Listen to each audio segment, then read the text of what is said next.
Você já parou para pensar no que separa uma verdade aceita de uma teoria da conspiração? É uma linha tênue, quase invisível. Muitas vezes, essa linha é desenhada pelo poder, pela conveniência ou simplesmente pelo que soa mais plausível. Vivemos em um mundo onde a informação nos bombardeia de todos os lados. Notícias, boatos, sussurros nas redes sociais. Tudo se mistura. E no meio desse caos, surgem narrativas que desafiam o que conhecemos. Elas parecem saídas de um filme de ficção científica. Governos manipulando mentes, agências secretas controlando a mídia. Parece absurdo, não é mesmo? É o tipo de coisa que a gente descarta com um sorriso cético. A desconfiança é uma ferramenta de sobrevivência. É o nosso filtro para não enlouquecer com o excesso de informações. Quando ouvimos algo que soa extraordinário, nosso primeiro instinto é duvidar. E isso é saudável. O problema começa quando a realidade se torna mais estranha que a ficção. A história está repleta de momentos em que os loucos e os paranoicos estavam, na verdade, certos. Eles viram as peças do quebra-cabeça antes de todo mundo. Foram ridicularizados, desacreditados, chamados de teóricos da conspiração. Mas a verdade, meus caros, tem um jeito teimoso de vir à tona. Ela pode demorar, mas ela aparece. Imagine o cenário: Guerra Fria. O mundo dividido em dois, Estados Unidos e União Soviética. Uma batalha silenciosa, travada nas sombras da espionagem e da tecnologia. Nesse clima de paranoia e desconfiança, a CIA, a Agência de Inteligência Americana, estava obcecada com uma ideia: a ideia de controlar a mente humana. Eles temiam que os soviéticos, chineses e norte-coreanos já tivessem desenvolvido técnicas de lavagem cerebral. Prisioneiros de guerra americanos voltavam para casa com discursos estranhos, confessando crimes que não cometeram. O que estava acontecendo? A CIA precisava não apenas entender, mas dominar essa nova arma, a mente. Foi assim que nasceu, no início dos anos 50, um dos projetos mais sinistros e secretos da história moderna, o Projeto MKUltra. O nome soa como código de filme de espião, e a realidade não era muito diferente. O objetivo oficial era desenvolver técnicas de interrogatório e controle mental. Mas o que isso significava na prática era assustador. Os métodos do Projeto MKUltra eram tão variados quanto aterrorizantes. A principal ferramenta de pesquisa era o LSD, uma droga alucinógena potente que a CIA acreditava ter o potencial de quebrar a mente de um indivíduo. Agentes administravam a droga a alvos sem qualquer aviso ou consentimento. Imagine estar em um bar, conversando com um estranho, e de repente seu mundo começa a derreter. Foi o que aconteceu em bordéis montados pela CIA em Nova York e São Francisco, na chamada Operação Clímax da meia-noite. Homens eram atraídos para esses locais, drogados com LSD e observados por agentes através de espelhos falsos. O objetivo era estudar os efeitos da droga e desenvolver técnicas de chantagem sexual. Mas o LSD era apenas a ponta do iceberg. Os pesquisadores do MKUltra exploraram um arsenal de técnicas de tortura psicológica e física: hipnose, abuso verbal e sexual, isolamento prolongado, privação sensorial e eletrochoques em alta voltagem. Eles queriam desconstruir a personalidade de uma pessoa, criar uma lousa em branco para depois reescrevê-la. Uma das histórias mais trágicas é a do Dr. Frank Olson. Ele era um bacteriologista do exército que trabalhava em projetos afiliados à CIA. Em 1953, durante um retiro de trabalho, colegas da agência secretamente drogaram sua bebida com LSD. Olson, que não tinha histórico de problemas psiquiátricos, sofreu uma crise nervosa severa. 9 dias depois, ele caiu da janela do 13º andar de um hotel em Nova York. Sua morte foi declarada como suicídio. Por 2 décadas, o projeto MKUltra operou nas sombras mais profundas do governo americano. A conspiração era protegida por um muro de sigilo e negação. Mas, como diz o ditado, não há nada escondido que não venha a ser revelado. A primeira rachadura nesse muro apareceu em 1974. O repórter investigativo Seymour Hersh, do New York Times, publicou uma matéria bombástica. Ele revelou que a CIA havia conduzido atividades de espionagem ilegal contra cidadãos americanos, visando principalmente ativistas anti-guerra e dissidentes políticos. A matéria causou um escândalo nacional e abriu a porta para investigações mais profundas.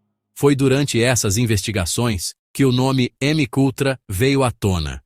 O problema era que, em 1973, diante da possibilidade de uma investigação, o então diretor da CIA, Richard Helms, havia ordenado a destruição de todos os arquivos do projeto.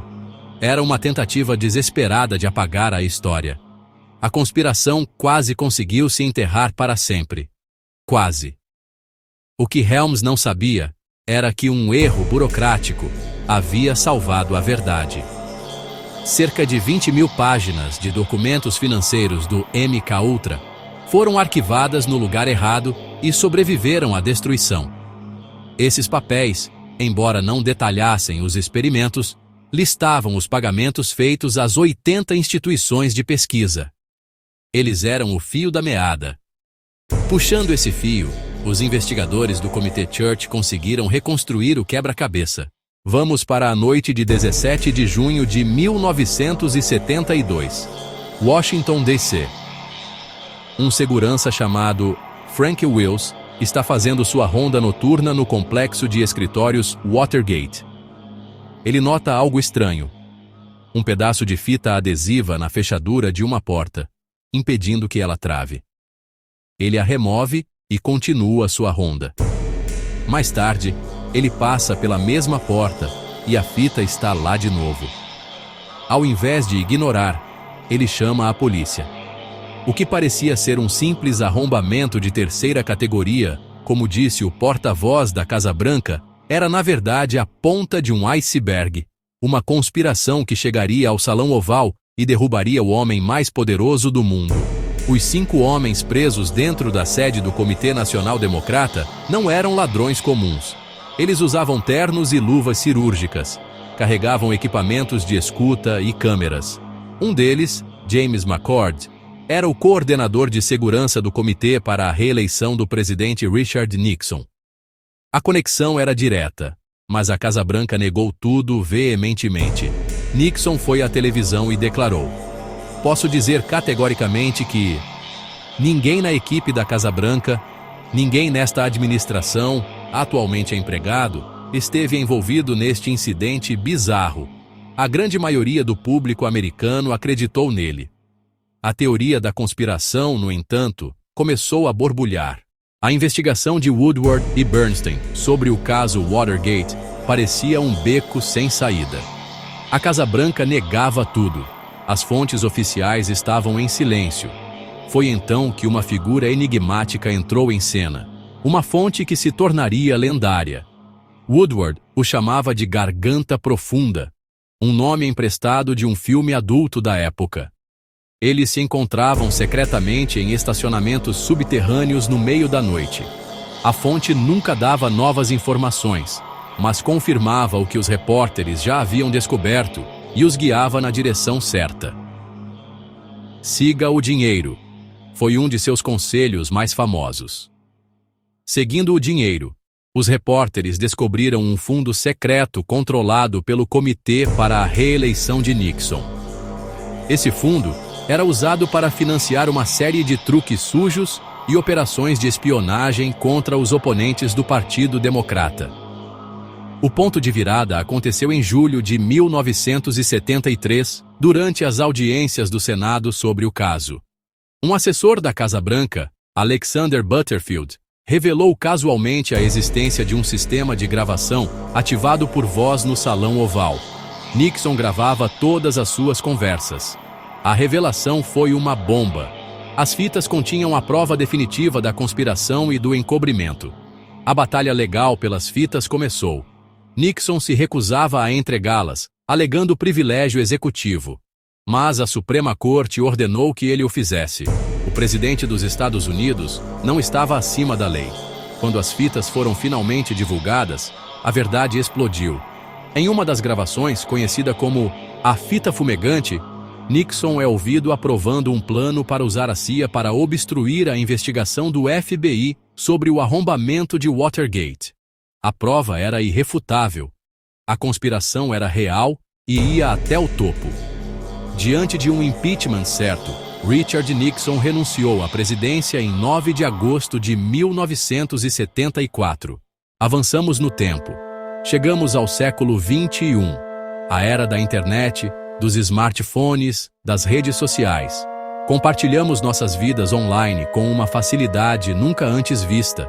Nossas fotos, nossas conversas, nossos pensamentos, tudo está na nuvem.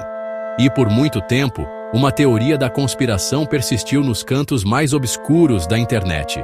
A ideia de que o governo não apenas podia, mas estava ativamente monitorando tudo. Cada e-mail que você enviava, cada site que você visitava, cada chamada telefônica que você fazia.